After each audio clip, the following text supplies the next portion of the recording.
Zoom on news Marathi, प्रत्येक घरासाठी, घरातील प्रत्येकासाठी। नमस्कार, मी Swapnil Suryavanshi. Zoom on news मध्ये आपल्या सर्वांचं स्वागत। बुलेटिनच्या सुरुवातीला एक नजर हेडलाईन्सवर।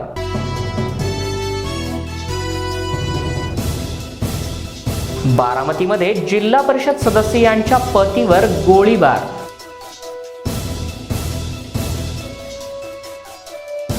निर्णयानं हजारो पोलीस बांधवांची निराशा।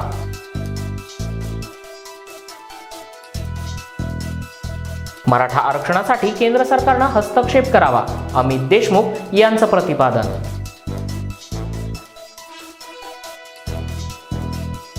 दुकानं उघडण्यासाठी विविध राजकीय पक्ष तसेच व्यापारी संघटनांनी जिल्हाधिकाऱ्यांना दिलं निवेदन।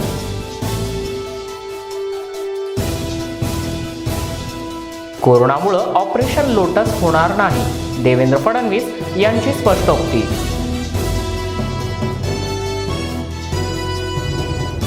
आता पाहूयात सविस्तर बातम्या। 31 मे 2021 रोजी बारामती तालुक्यातील माळेगाव येथील जिल्हा परिषद सदस्या सौ रोहिणी रविराज तावरे यांचे पती रविराज तावरे यांच्यावर 31 मे रोजी सायंकाळी 6:45 च्या सुमारास 2 इसमांनी गोळीबार करून प्राणघातक हल्ला केलाय। ही घटना घडल्यानं बारामती आणि तालुक्यामध्ये एकच खळबळ उडाली असून बारामती तालुका ग्रामीण पोलिसांनी हल्लेखोरांना अटक केली आहे। 31/5/2021 रोजी माळेगाव या ठिकाणी संभाजीनगर रोडवर माळेगाव या ठिकाणचे सामाजिक कार्यकर्ते तसेच राष्ट्रवादी काँग्रेसचे कार्यकर्ते रविराज तावरे यांच्यावर अज्ञात इसमांनी गोळीबार केले असल्याची खबर आम्हाला संध्याकाळी 7:30च्या दरम्यान मिळाली।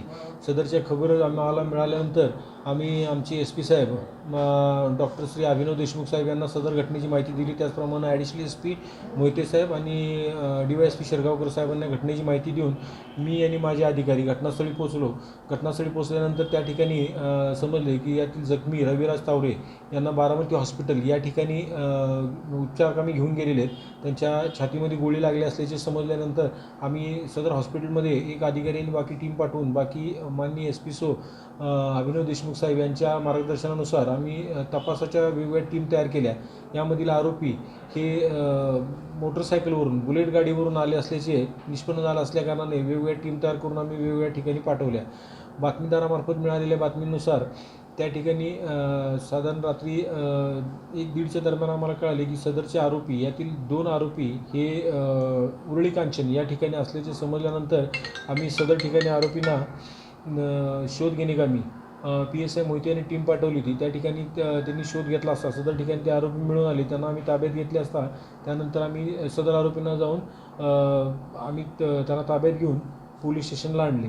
त्याचप्रमाणे सदर घटनेतील फिर्यादी या रोहिणी रविराज तावरे ह्या जखमी रविराज तावरे यांच्या पत्नी या जिल्हा परिषद गटातील जिल्हा परिषद सदस्य असल्याकारणाने त्यांनी फिर्याद दिल्यानंतर त्या सदर फिर्यादीमध्ये रविराज तावरे हे त्यांचे पती असून रोहिणी तावरे ह्या सामाजिक कार्य झेडपी सदस्य असल्याकारणाने त्यांच्या गटामध्ये वेगवेगळी सामाजिक कामे करत असतात। सदर कामाचा प्रशांत मोरे यांना द्वेष किंवा दुजाभाव असल्याकारणाने त्यांच्या रागातून वारंवार त्यांचे पती रविराज तावरे यांच्याशी त्यांचे वाद होत असतात असे सांगितले। त्यानुसार त्यांनी फिर्याद दिली होती की यामध्ये रविराज तावरे यांचे कार्यकर्त्यांना व त्यांना वारंवार धमक्या दिल्या जातात किंवा त्यांच्या कार्यकर्त्यांना मारहाण करण्याचा प्रयत्न केला जातो आणि या सर्व गोष्टीमधून यांनी कट रचून सदर मुलांना जीवे ठार मारण्याच्या उद्देशाने रविराज यांच्यावर प्राणघातक हल्ला केला असल्याचे त्यांनी फिर्यादीमध्ये सांगितले होते। त्यानुसार आम्ही सदर 2 ज्यावेळेला मुलांना ताब्यात घेतलं तर त्यावेळेला त्यांची नावे आम्हाला एक अल्पवयीन मुलगा होता आणि दुसरा त्याचं नाव राहुल यादव उर्फ त्याला रिबेल असं म्हटलं जातं, हा माळेगावचा राहणारा। या दोघांनी मोटरसायकलवरून येऊन अल्पवयीन मुलानं रविराज तावरे यांच्यावर फायर केल्याचे प्रथमदर्शनी निदर्शनास आले। त्यानंतर यातील मास्टर माइंड म्हणजे ज्यांनी ह्या घटनेचा कट रचला ते प्रशांत पोपटराव मोरे आणि त्यांचा भाऊ विनोद उर्फ टॉम मोरे हे असल्याचे निष्पन्न झाल्याने टॉम मोरेला ताब्यात अगोदरच घेण्यात आले होते। परंतु त्यानंतर मुंबई या ठिकाणी हा प्रशांत मोरे हा मुंबईला गेला असल्याचे निदर्शनास आल्यानंतर त्याला LCBच्या टीमनं मुंबईवरून ताब्यात घेऊन सदरचे चारही आरोपी आम्ही तात्काळ अटक केलेले आहेत. सदर घटनेसाठी आम्ही 307 त्यानंतर 120B त्या आर्म ॲक्ट 325/27 या कलमानुसार पोलीस स्टेशनला गुन्हा दाखल करण्यात आलेला आहे. सदरच्या घटनेचा तपास आम्ही स्वतः करत आहोत. या घटनेच्या संदर्भानं अल्पवयीन मुलांचा या फायरिंगसाठी किंवा गुन्हा करण्यासाठी वापर करण्यात येत असल्याचे सध्या निदर्शनास येत आहे. या घटनेचा तपास चालू आहे. आणखी या तपासात वेगवेगळ्या गोष्टी पुढे येतील. Rajeev Kamble, zoom on news, Baramati. Departmental परीक्षा रद्द करून सर्व जागा पदोन्नतीनं भरणं या निर्णयानं हजारो पोलीस बांधवांची निराशा झाल्याचं पोलीस बांधवांकडून संगमनेर येथे बोललं जात आहे. माननीय पोलीस महासंचालक यांच्या विभागीय मर्यादित पोलीस उपनिरीक्षक परीक्षा रद्द करण्याबाबत केलेल्या विधानाबाबत निराशा व्यक्त केली जाते. पोलीस उपनिरीक्षक मर्यादित विभागीय परीक्षा रद्द करण्याच्या निर्णयाचा निषेध संगमनेरमध्ये केला जातोय. ज्या जागा खात्या अंतर्गत परीक्षेच्या माध्यमातून भरण्यात येतात त्या रद्द करण्याविषयीच्या बातमीनं एकच खळबळ उडाली आहे. या परीक्षा रद्द होऊ नयेत याची विनंती खात्यातील कर्मचारी करत आहेत. कर्तव्यावर असताना पोलीस बांधव अभ्यासाला वेळ देऊ शकत नाहीत. पोलीस शिपाई म्हणून कार्यरत होणं, ट्रेनिंग पूर्ण होणं यासाठी 3 ते 4 वर्षांचा कालावधी जातो. खात्यातील कर्मचाऱ्यांना अधिकारी होण्यासाठी ही परीक्षा एक उत्तम संधी आहे. मात्र त्यात ही परीक्षाच रद्द होणं ही बाब निषेधार्ह असल्याचं सांगण्यात येत आहे. नमस्कार. PSIच्या 100% जागांपैकी 50% जागा MPSC मार्फत, उरलेल्यांपैकी 25% जागा पदोन्नतीने आणि 25% जागा डिपार्टमेंटल परीक्षे थ्रू भरल्या जातात. ही डिपार्टमेंटल परीक्षा रद्द करून आपण सगळ्या जागा पदोन्नतीने भरण्यात याव्यात अशा प्रकारच्या बातम्या समाज माध्यमांमध्ये प्रसिद्ध झाल्यानंतर महाराष्ट्रातील 50 ते 60 हजार पोलीस कर्मचाऱ्यांमध्ये नैराश्याचे वातावरण आहे. मुळातच त्यांच्याकडे संयुक्त पूर्व परीक्षेचा पर्याय आहे, परंतु 24 तास अभ्यास करणारा सर्वसामान्य विद्यार्थी, त्याची फिजिकल मेंटल अवस्था आणि ड्युटी करून, अभ्यास करून, घरदार सांभाळून, कर्तव्य सांभाळून अभ्यास करणारा पोलीस कर्मचारी यांच्यामध्ये अनेक प्रकारची तफावत आहे. बरेच विद्यार्थी 12वी नंतर पोलिसात जॉईन झालेले आहेत, तर त्यांच्या पदवीचा आणि वयोमर्यादेचा देखील प्रश्न आहे, कारण कंबाईनला वयोमर्यादा लिमिटेड आहे. मुळात परीक्षा पद्धती रद्द करून आपण गुणवत्ता नाकारतोय. एक प्रकारे 8 ते 10 वर्षांनी मिळणारं प्रमोशन जे आहे ते आपण परीक्षेच्या माध्यमातून 1 ते 2 वर्षातच मिळवू शकतो. आणि 30-32व्या वर्षी असणारी कार्यक्षमता आणि 40-50व्या वर्षी असणारी कार्यक्षमता याच्यामध्ये निश्चितच फरक आहे. राज्य राखीव दलाच्या समस्या याच्याहून भिन्न आहेत. म्हणजे राज्य राखीव दलाच्या सदस्यांचं अनेक वर्षांच्या नोकरीनंतर स्वतःची इच्छा असते की कौटुंबिक स्थैर्य प्राप्त व्हावं आणि त्यांना ही संधी जी आहे ती संधी आपण नाकारत आहोत. वय वर्ष 30-32ची कार्यक्षमता आणि त्या पुढची कार्यक्षमता जी आहे त्यामध्ये खूप मोठ्या प्रमाणात फरक पडतो आहे. मुळातच हा निर्णय पोलीस कर्मचाऱ्यांचा असल्यामुळे या बाबतीत सहसा कोणी बोलायला तयार होणार नाही. तरी शासनाला विनंती आहे याचा पुनर्विचार करून नक्कीच सकारात्मक निर्णय घेण्यात यावा. धन्यवाद. मराठा आरक्षणाला सर्वोच्च न्यायालयानं नाकारल्यानंतर आता याबाबत केंद्र सरकारनं यामध्ये हस्तक्षेप करावा असं मत राज्याचे वैद्यकीय शिक्षण मंत्री अमित देशमुख यांनी व्यक्त केलं आहे. महाविकास आघाडी सरकार हे नेहमीच मराठा आरक्षणाच्या बाजूनं उभं आहे. मात्र सर्वोच्च न्यायालयानं जो निर्णय दिलाय त्याबाबत आता केंद्र सरकारनंच लक्ष घालून मराठा बांधवांना न्याय द्यावा असं देखील यावेळी अमित देशमुख म्हणाले आहे. आता मराठा आरक्षणाच्या संदर्भामध्ये जी समिती महाविकास आघाडी सरकारनं केली, आमचे नेते माजी मुख्यमंत्री आणि बांधकाम मंत्री अशोकराव चव्हाणजी त्याचे अध्यक्ष आहेत आणि वेळोवेळी त्यांनी महाराष्ट्राला जी आपली भूमिका आहे ती विशद केलेली आहे. न्यायालयानं यामध्ये म्हणजे सर्वोच्च न्यायालयाने जो निवाडा केला आता त्याच्यावर ही सगळी दिसत आहे आणि म्हणून आता असं साधारणतः दिसतंय की भारत सरकारनं आता हस्तक्षेप करण्याची स्थिती आलेली आहे आणि ही आरक्षणं म्हणजे महाराष्ट्राचा मुद्दा तर आहेच, पण देशातले अनेक राज्य असे आहेत की तिथं हे मुद्दे वेळोवेळी ऐरणीवर आलेले आहेत. संभाजी महाराजांनी अल्टिमेट दिले नाही, आता त्यांनी सगळ्या नेत्यांची भेट घेतलेली आहे. शेवटी चर्चा काय झाली ही काही त्या चर्चेची माहिती सर्वांनी पाठिंबा दिला. ज्या ज्या नेत्यांना त्यांनी भेटले अशा म्हणजे बाळासाहेब आंबेडकरांपासून ते सगळ्या हो नेत्यांना ना. त्या सर्वांनी पाठिंबा त्याला दिले. तो विषय जर केंद्राच्या लेवलला जर गेला तर तो चांगला होऊ नाही, अगदी बरोबर आहे ना. म्हणूनच मला असं वाटतं की सगळ्याच पक्षांनी या संदर्भामध्ये एकवाक्यता आहे असं स्पष्ट केलेलं आहे. त्यामुळे जेव्हा केव्हा आपल्याला हे दुसऱ्या टप्प्यावर ही चर्चा न्यायची असेल तेव्हा महाविकास आघाडी खंबीरपणे त्या मागणीच्या मागे उभे राहील. लॉकडाऊनमुळे अनेक दिवस व्यापारी दुकानं बंद आहेत, त्यामुळे व्यापारी खूपच अडचणीत आहेत. प्रचंड आर्थिक नुकसान होऊन रोजगाराचा मोठा प्रश्न निर्माण झालाय. तरी सोलापूर शहरामध्ये कोरोना संसर्ग कमी होतोय आणि कोरोनाचे नियम आणि अटी घालून व्यापाऱ्यांना त्यांची दुकानं उघडण्यास परवानगी द्यावी. यावेळी व्यापारी असोसिएशनचे पदाधिकारी, माजी आमदार दिलीप माने, विरोधी पक्षनेते अमोल शिंदे, काँग्रेसचे गटनेते चेतन नरोटे, वंचित बहुजन आघाडीचे आनंद चंदनशिवे यावेळी उपस्थित होते. नवी पेठ व्यापारी असोसिएशन पार्क चौक व्यापारी असोसिएशन यांच्या वतीनं जिल्हाधिकारी मिलिंद शंभरकर यांची भेट घेण्यात आली. यावेळी महापालिका आयुक्त पी शिवशंकर हे सुद्धा उपस्थित होते. या बैठकीनंतर माजी आमदार दिलीप माने, केतन शहा, चेतन नरोटे यांनी अधिक माहिती देताना आपली भूमिका स्पष्ट केली. संपूर्ण शहरातील व्यापारी आज एकत्र होत असताना आमचे आदरणीय नेते दिलीप माने साहेब, अमोल बापू साहेब, आनंददादा आणि जवळपास 20 संघटनेचे व्यापारी हे गेले 2 महिने झालं शहरातले सगळे दुकानं बंद आहेत. गेल्या वर्षी देखील जवळपास 3 महिने दुकानं बंद होते आणि कोरोनाच्या लाटेमुळं गेले वर्ष 2 वाजलं ते व्यापारी दुकानं बंद असल्यामुळं त्या व्यापाऱ्याच्या जीवावर असणारे कामगार असतील, त्यांच्यावर जे कुटुंब आहेत ह्या सगळ्यांची उपासमारी होते.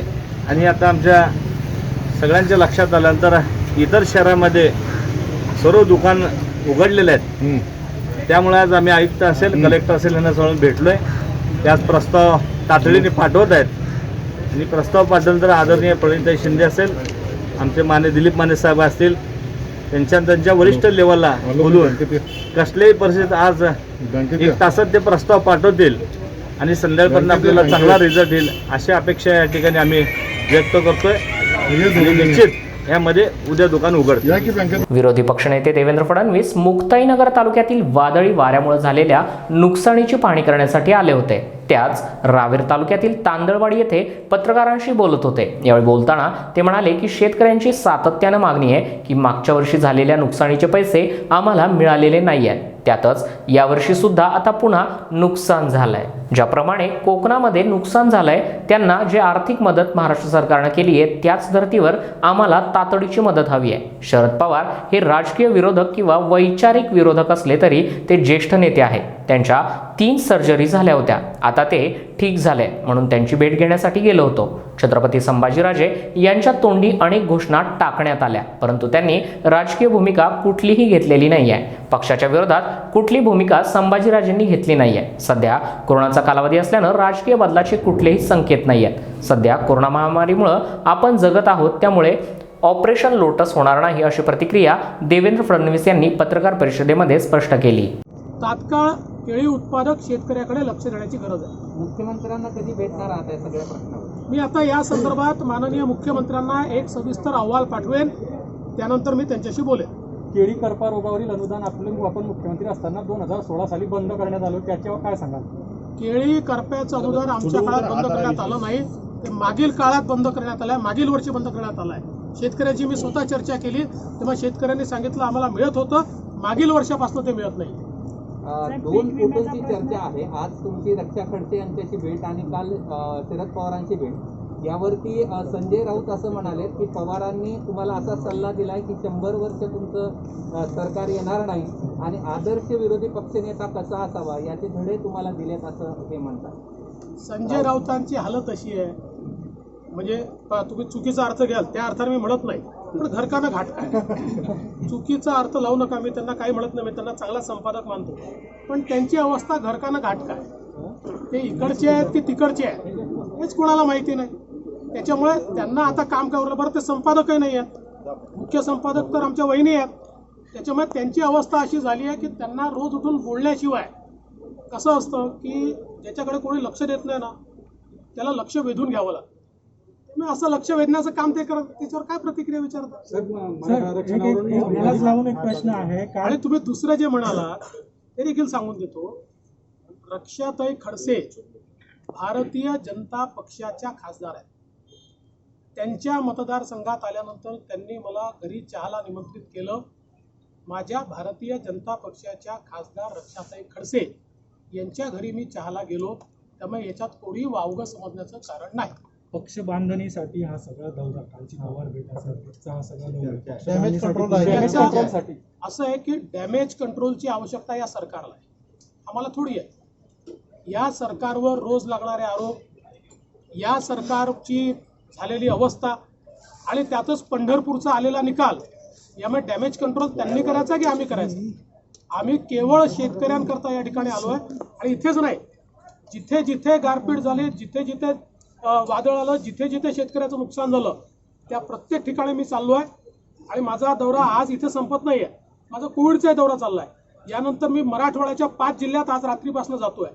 त्यामुळे निरंतर लोकांमध्ये जाऊन त्यांच्या समस्या समजून घ्यायच्या आणि सरकारपर्यंत पोचवायच्या, हे माझं कामच आहे. आम्हाला डॅमेज कंट्रोलची आवश्यकता नाही. ज्यांचा डॅमेज होऊन राहिला आहे त्यांनी ते कंट्रोल केलं पाहिजे. नंदुरबार जिल्ह्यातील धडगाव अक्कलकुवा तालुक्यात आमचूर उत्पादक आदिवासी शेतकरी अडचणीत सापडलाय. उत्पन्नामध्ये वाढ करण्यासाठी महामंडळामार्फत विविध प्रकल्प आणि महिला ग्रामसंघामार्फत आमचूर प्रकल्प राबवण्यासाठी महामंडळ विशेष प्रयत्न करत असतं. या दोन्ही तालुक्यामध्ये तयार होणारा आमचूराला विशिष्ट गुणवत्तेमुळे देशांतर्गत आणि देशाबाहेर मोठी मागणी आहे. कच्च्या कैरीपासून तयार होणाऱ्या आमचूराला बाजारपेठ उपलब्ध नसल्यानं दरवर्षी मोठ्या प्रमाणात आर्थिक नुकसान होत आहे. कोरोना महामारीमुळे गेल्या 2 वर्षांपासून आमचा प्रकल्प आर्थिकदृष्ट्या कचाट्यात सापडलाय. त्यामुळं स्थानिक पातळीवर आमचूर निर्मिती आणि विक्री झाल्यास आदिवासी कुटुंबांना त्याचा फायदा होईल, असं आमचूर निर्मित शेतकरी यांचं सांगणं आहे. आम्ही ग्रामीण भागातून दडगाव शहरामध्ये दरवर्षी आमचूर विक्रीसाठी या ठिकाणी येत असतो. परंतु यावर्षी संचारबंदी असल्यामुळे आम्हाला या ठिकाणी मार्केट उपलब्ध नाही. आम्ही कोणत्याच ठिकाणी विकू शकत नाही.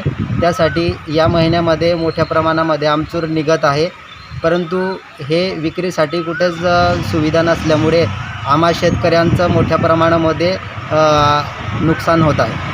कोरोनामुळे गेले 2 महिने नंदुरबार जिल्ह्यामध्ये लॉकडाऊन सुरू होता. 2 महिन्यांच्या कालावधीनंतर आज नंदुरबार शहरासह जिल्ह्यातील सर्व आस्थापना सुरू झाल्या आहेत. त्यामुळे व्यापाऱ्यांमध्ये आनंदाचं वातावरण दिसून येत आहे आणि शासनाप्रती व्यापाऱ्यांनी आनंद व्यक्त केला आहे. परंतु शासनानं जे वेळेचं बंधन व्यापाऱ्यांमध्ये दिलंय त्यामुळे काही व्यापाऱ्यांमध्ये नाराजी देखील दिसून येत आहे. 2 महिन्यांपासून अत्यावश्यक सेवा वगळता सर्वच आस्थापना बंद होत्या. त्यानंतर आज 1 जून रोजी त्या सुरू करण्यास शासनानं परवानगी दिली. परंतु वेळ अत्यंत कमी असल्यानं ग्रामीण भागातील नागरिक येण्यास धजावत नाहीयेत. त्यामुळं व्यवहार देखील सुरू ठेवण्यासाठी अडचणी निर्माण होतील म्हणून शासनानं आखलेली सकाळी 9 ते 2 ची वेळ पुरेशी होत नाहीये. म्हणून शासनानं वेळ वाढवून द्यावी अशी मागणी काही व्यापाऱ्यांनी केली आहे. गेल्या 2 महिन्यापासून लॉकडाऊन होतं पण मात्र आज उघडण्यात आलं. त्याबद्दल आम्हाला फार आनंद झाला. पण मात्र आनंद तर झाला पण मात्र टायमिंग कमी असल्यामुळे आम्हाला नाराजगी व्यक्त करतो आम्ही. पण मात्र थोडं टायमिंग जर वाढवून देण्यात आलं तर आम्हाला फार आनंद होईल आणि इतर कस्टमर जे खेड्यापाड्यावरून येतात त्यांना थोडासा वेळेचं सोयीस्कर होईल. त्या हिशोबाने आमचं सांगण्याचं असं आहे. राज्य सरकारला फक्त ओबीसींची मतं पाहिजेत, त्यांच्या आरक्षणाबद्दल मात्र सरकारची अनास्था आहे, अशी टीका हंसराज अहिर यांनी राज्य सरकारवर केली आहे. अहिर यांनी जालन्यामध्ये पोलिसांना मारहाण केलेल्या भाजप कार्यकर्त्यांची भेट घेऊन त्यांची विचारपूसही केली. त्यानंतर त्यांनी माध्यमांशी संवादही साधला. सर्वांना समानतेचा अधिकार देऊनही ओबीसींवर अन्याय होणार असेल तर 3 तारखेपासून भाजपास राज्य सरकार विरोधात आंदोलन करून याचा निषेध करेल, अशी माहिती देखील अहिर यांनी यावेळी दिली. जालन्यातील भाजप कार्यकर्ते नारियालवाले यांना झालेली मारहाण ही चुकीची असून हा कसला उद्धव काळ आहे, असा सवाल उपस्थित करत अहिर यांनी मुख्यमंत्री उद्धव ठाकरे यांच्यावर हल्ला चढवला आहे. मारपीट करताना हा गवळ्याचा आहे का विचारलं पहिले. तो गवळी आहे ना म्हणे, मारपीट चालू केली तो म्हणतो आम्हाला. नंतर गवळी समाजाबद्दल अपशब्द वापरले. जसं की ब्रिटिश काळामध्ये एक काय तर जातीचं नाव उल्लेख करत नाही मी, ब्रिटिश काळामध्ये काही जातींचा त्यांनी उल्लेख केलेला होता. एक गुन्हेगार प्रवृत्तीचे आहेत. पण ह्या माहीत नाही पोलिसांना की हा गवळी समाज निजामच्या काळामध्ये आम्ही आमच्या समाजाच्या पूर्वजांनी निजामाविरुद्ध लढा देणारा हा वर्ग आहे. मी चरणला जेव्हा MLC झालो होतो त्या ठिकाणी निजामाविरुद्ध लढणाऱ्या 11 महिलांचा मी सत्कार केला होता. मी तर पुरुष किती असतील. म्हणजे आमचा समाज हा रजाकार युद्ध लढणारा समाज आहे, देशाच्या रक्षणाकरता. आणि या ठिकाणी पूर्ण व्यापारपेठ त्या काळामध्ये आमच्या लोकांनी वाचवली. हे सर्व श्रुत आहे, इतिहासाची पानं आहेत. त्या देशभक्त समाजाला शिवीगाळ करणं पोलिसांनी जातीच्या नावानं हा फार अति हा अपराध आहे, मोठा अपराध आहे, अतिरेकपणा आहे, हा अहंकार आहे पोलिसांचा. हा अहंकार थांबला पाहिजे. म्हणून आता आपले मी चाललो आता औरंगाबादला, IG साहेबांची भेट घेणार आहे. त्यांना सांगणार आहे की या जालना पोलिसांच्या या बेमुरतपणामुळं, या अपराधी वृत्तीमुळं महाराष्ट्र पोलीस बदनाम होत आहे. या अपराधामधला एकही व्यक्ती शिल्लक नको की ज्याचा कारवाई झालेली नाही आहे. आणि कारवाईचं स्वरूप निलंबन नाही आहे, कार्यस्वरूप पण बरखास्ती नाही आहे. हा अपराध आहे मारपीटचा आहे. क्लिकमध्ये सहज दिसतं आहे की त्याच्या डोक्यावर काडी मारली.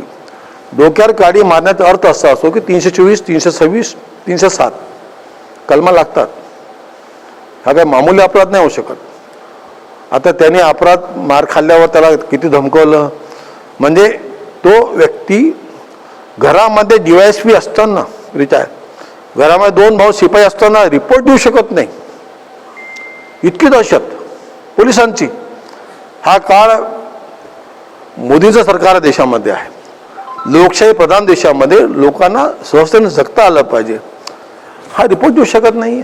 इतकी दहशत पोलिसांची. हा ब्रिटिश काळ आहे का? हा कसा उद्धव काळ आहे? हे तर आम्हाला आठवलं ब्रिटिशाचा काळ, जे आम्ही इतिहासात वाचत होतो ते.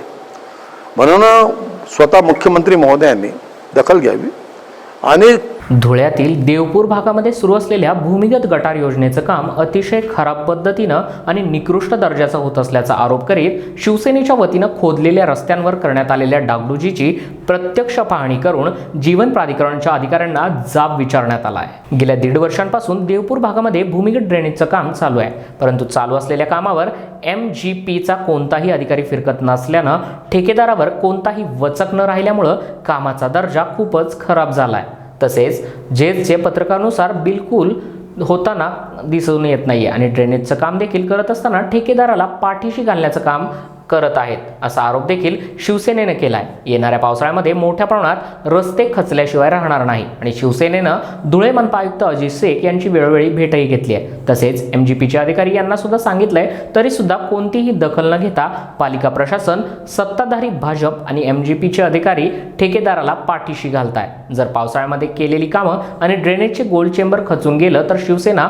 रस्त्यावर उतरेल आणि होणाऱ्या परिणामास धुळे पालिका प्रशासन आणि सत्ताधारी भाजप तसेच MGP अधिकारी जबाबदार राहतील असा इशारा यावेळी शिवसेनेनं दिला आहे. माध्यमातून देवपूरकरांसाठी भूमिगत ड्रेनेज गटार मंजूर झालेली होती. गेल्या 1.5 वर्षापासून त्या गटारीचं काम चालू आहे. गटारीचं काम चालू असताना आमचा असा आरोप आहे की जीवन प्राधिकरण, महाराष्ट्र जीवन प्राधिकरणचा कोणताही अधिकारी काम करत असताना तिथे दिसत नाही. एखाद्या गल्लीमध्ये 200 मीटर जर रस्ता कोरायचा असेल आणि त्याच्यात पाईप टाकायचा असेल 8 फूट 9 फूट करून, तर तिथून 30 ते 25 ट्रिपा माती निघते आणि पाईप टाकल्यानंतर 12 ते 13 ट्रिपांमध्ये ती चारी पूर्णपणे बुजली जाते आणि 10 ते 12 ट्रिपा या उर्वरित नदी किनारी किंवा खुल्या भूखंडावर फेकल्या जातात. त्यानंतर ती माती कॉम्पॅक्शन न करता, दबाई न करता, पाणी न टाकता त्याच पद्धतीने खडीला खडी लावून तिथे डांबरी काम करण्यात येतं. सेंटरला 30 मीटरवर चेंबर असतं आणि ते चेंबर हे 8 ते 10 फुटाचं असतं. चेंबर सकाळी चालू करतात बनवणं, संध्याकाळी ते संपतं आणि ते संपल्यानंतर त्याला फिलिंग केली जाते, माती टाकली जाते. त्या रस्त्यावरनं 3 ते 4 दिवस सतत फिरतो, स्वतः मी फिरतो आणि तिथे पाणी मारलं जात नाही. मग मी जीवन प्राधिकरणाच्या अधिकाऱ्यांना फोन करतो, MGPच्या अधिकाऱ्यांना, की साहेब हे देवपूरकरांसाठी आलेला पैसा हा वाया जाणार आहे आणि याची आम्हा सर्वसामान्यांना कळकळ आहे. तर तुम्ही थोडं लक्ष द्या याच्याकडे. पण माझ्या फोनची कोणी दखल घेत नाही. एखाद्या वेळेस कधीतरी कळकळून फोन केला जातो, त्या टायमाला येतात आणि पाणी शिंपलून जातात. ज्याप्रमाणे एखाद्या भगवंताला नारळ फोडतो आणि नारळ फोडल्यानंतर जसं आपण पाणी शिंपडतो, तशाप्रमाणे त्या 10 फूट 8 फूट चेंबरला हांडा चेंबर असतं सेंटरचं, त्याला त्याप्रमाणे पाणी मारलं जातं. माझा MGPला एकच प्रश्न आहे की भुसभुशीत मातीवर खडी एक खडीला खडी लावणे, चेंबरला पाणी न मारणे आणि त्याच्यावर डांबरी काम करणे, हा रस्ता पावसाळ्यात राहीन का? ही देवपूरकरांची तद्दन फसवणूक नाही का? बाळासाहेबांच्या शिकवणीतून तयार झालेले आम्ही शिवसैनिक आहोत. 80% समाजकारण, 20% राजकारण. आम्ही लोकांसाठी जन्म घेतलेला आहे. म्हणून माझी कळकळीची विनंती आहे, याच्या पुढचं काम MGPने लक्ष देऊन करावं, हीच मी विनंती करतो. धन्यवाद.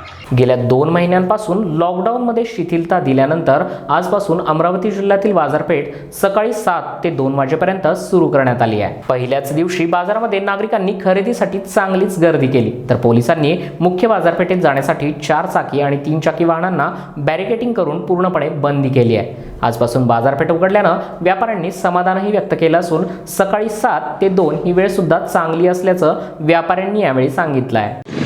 सर, मला तुम्ही सांगा, सध्या बाजारपेठ जी आहे ती 2 वाजेपर्यंत उघडायला परवानगी दिलेली आहे. कुठल्याही प्रकारचं 4 चाकी वाहन आतमध्ये शिरणार नाही याची तुम्ही काळजी घेताय. किती ठिकाणी चेकपॉईंट लावले आहेत, कसं नियोजन आहे?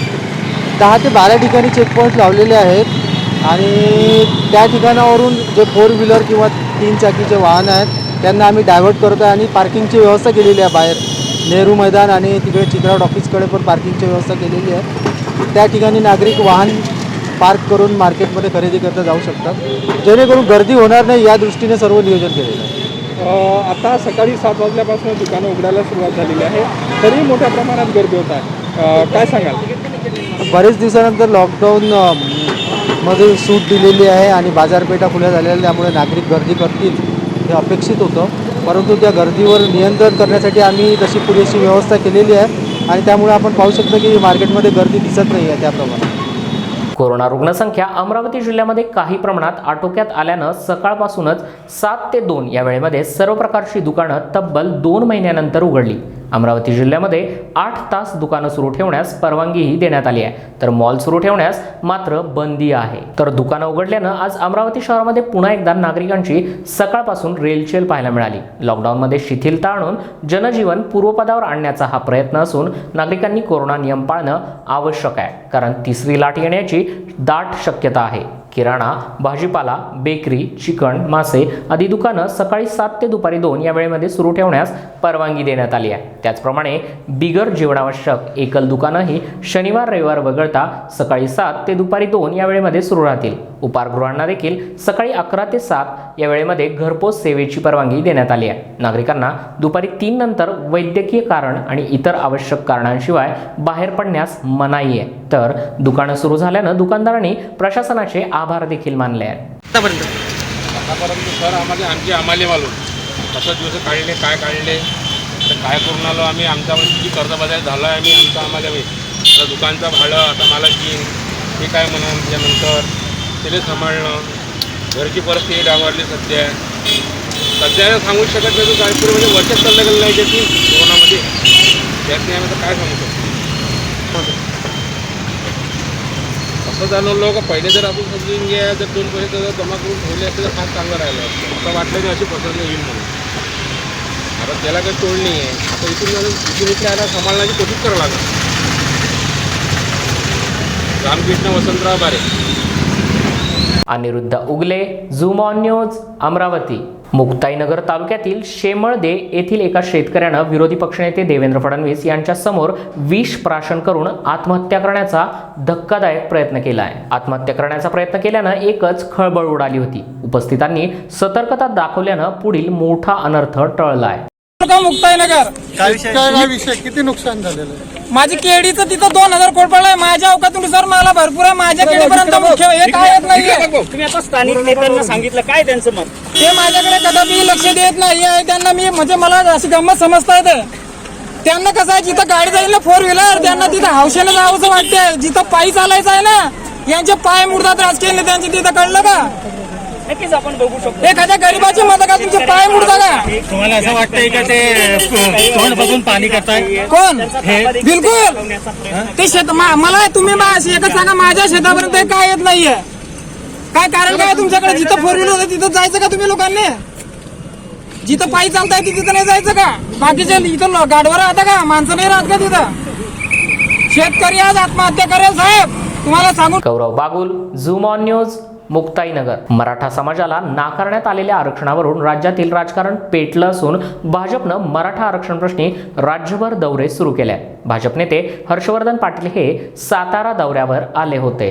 त्यावेळी त्यांनी खासदार उदयनराजे भोसले यांची त्यांच्या निवासस्थानी जाऊन भेटही घेतली. त्यावेळी मराठा समाजावर अन्याय झाला असून आता मी या प्रश्नी पुढाकार घेतो असा शब्द माननीय मंत्री हर्षवर्धन पाटील यांना खासदार उदयनराजे भोसले यांनी दोघांच्या चर्चेमध्ये दिल्याची माहिती माननीय हर्षवर्धन पाटील यांनी दिली आहे. उदयनराजेंनी सांगितलं की ते म्हणले आरक्षणच्या बाबतीमध्ये अन्याय झालेला ही गोष्ट खरी आहे. आपण या संदर्भामध्ये एकत्र बसू आणि या संदर्भामध्ये आपल्याला निश्चितच काय भूमिका घ्यावी लागणार आहे कायदेशीर आंदोलनाच्या बाबतीमध्ये. आणि ते म्हणले की ह्या बाबतीमध्ये मी पुढाकार घ्यायला तयार आहे. अकोले तालुक्यातील जनतेनं माझ्यावरती 80 वर्षांमध्ये भरभरून प्रेम केलंय असं प्रतिपादन राज्याचे माजी आदिवासी विकास मंत्री मधुकर पिचड यांनी राजूर येथे दिलं आहे. अकोले तालुक्यातील डॉक्टर मोठ्या प्रमाणात सक्रिय, त्यांच्याकडून उपचार करून घ्या आणि विचार करून उपचार द्या. तसेच अकोले तालुक्यामध्ये माझ्या कार्यकाळामध्ये अनेक विकास कामं देखील मी केल्याचं पिचड यांनी यावेळी स्पष्ट केलं आहे. आपल्या भागात मी पोलिसला उद्या बोलवणार आहे. बंगाली डॉक्टर सुरू झाले.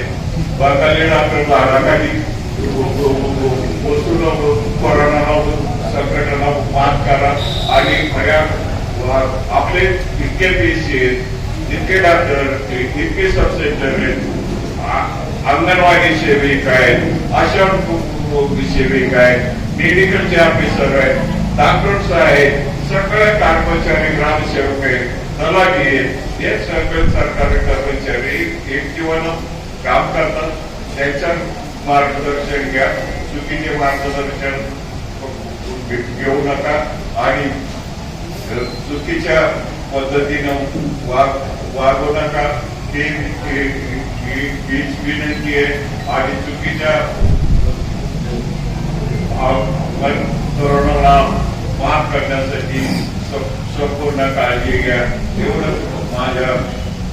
माझं सांगणं आहे. परमेश्वराने तुमच्या आशीर्वादाने छोटे मोठे आयुष्यभर काम करतात.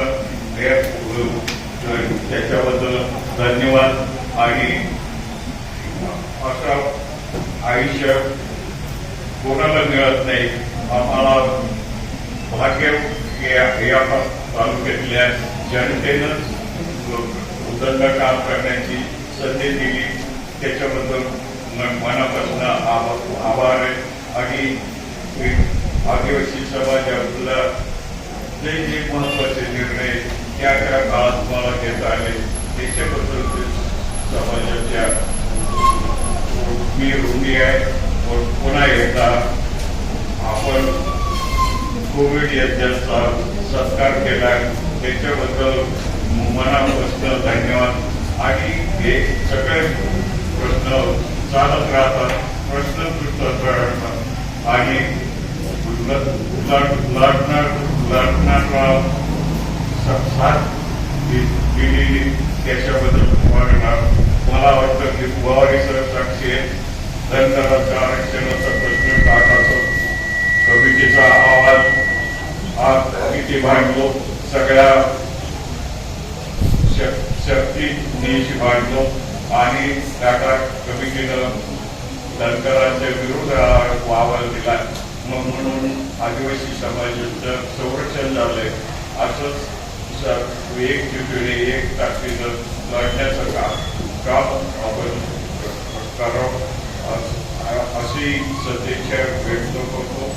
आणि मला भुसावळचे आमदार संजय सावकारे यांनी अत्याधुनिक सुविधांनी सुसज्ज अशा रुग्णवाहिका आरोग्य विभागाला देऊ केल्या होत्या. या रुग्णवाहिकांचा लोकार्पण सोहळा विरोधी पक्षनेते देवेंद्र फडणवीस यांच्या हस्ते करण्यात आला. देवेंद्र फडणवीस मुक्ताईनगर आणि रावेर तालुक्यातील वादळी वाऱ्यामुळे शेती आणि घराची पडझड झालेल्या भागांची पाहणी करण्यासाठी आले होते. रुग्णवाहिकाचा लोकार्पण सोहळा हा भुसावळ येथील ट्रॉमा केअर सेंटर येथे पार पडला. यावेळी हवेतून ऑक्सिजन बनवण्याच्या प्लांटला देखील त्यांनी भेट दिली आणि पाहणीही केली. यावेळी आमदार संजय सावकारे, माजी मंत्री गिरीश महाजन, खासदार रक्षा खडसे, खासदार उमेश पाटील, सिव्हिल सर्जन नागोजीराव चव्हाण आदी मान्यवर, अधिकारी आणि पदाधिकारी तसेच कार्यकर्ते उपस्थित होते. बुलेटिनच्या शेवटी पुन्हा एकदा एक नजर हेडलाईन्सवर.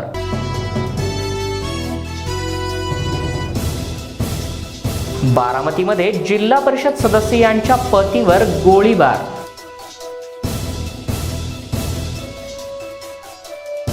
निर्णयानं हजारो पोलीस बांधवांची निराशा.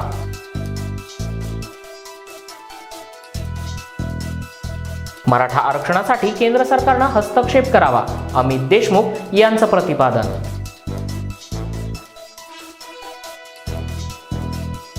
दुकानं उघडण्यासाठी विविध राजकीय पक्ष तसेच व्यापारी संघटनांनी जिल्हाधिकाऱ्यांना दिलं निवेदन.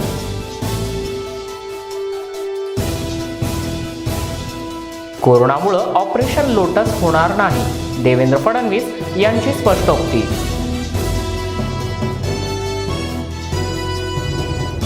या होत्या दिवसभराच्या सविस्तर बातम्या. पुन्हा भेटूया पुढील बातमीपत्रात. तोपर्यंत पाहत राहा zoom on news. Zoom on news Marathi, प्रत्येक घरासाठी, घरातील प्रत्येकासाठी.